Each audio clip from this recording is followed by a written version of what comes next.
personal goal of mine was differentiation, so looking at improving my differentiation skills and also adopting more practical ways of differentiation.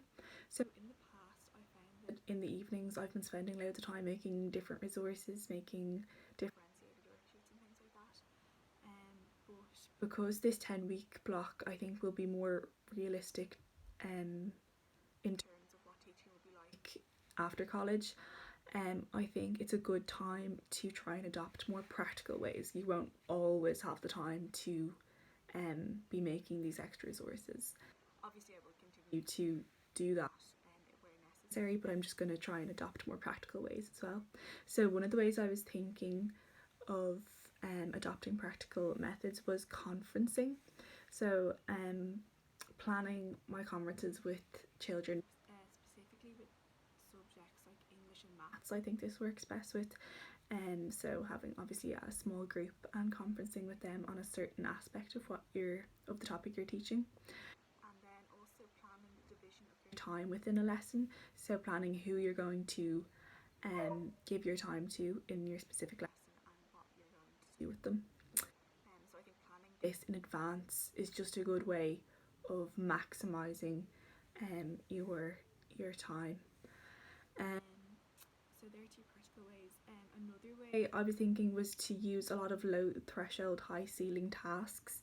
But these can be really good because obviously the more able pupils are challenged, while the less able pupils are still given they still have a sense of achievement because they've completed the initial task, hopefully.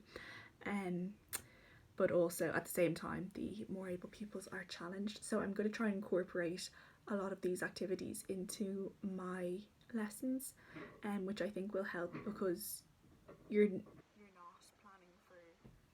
not planning two different activities or a few different activities. It's just one activity, so it's less work for you, but it is a low threshold, high ceiling task, which is good.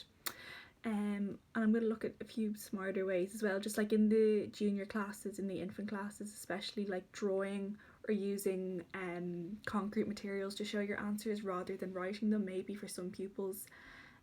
Also grouping and pairing pupils, so maybe grouping or pairing less able pupils with more able pupils, just to encourage collaborative learning and everything as well.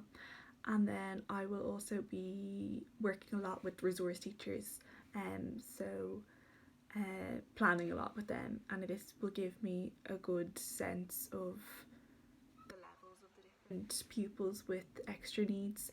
And it also helps me to speaking to the resource teachers beforehand will help me to plan my differentiation prior to placement.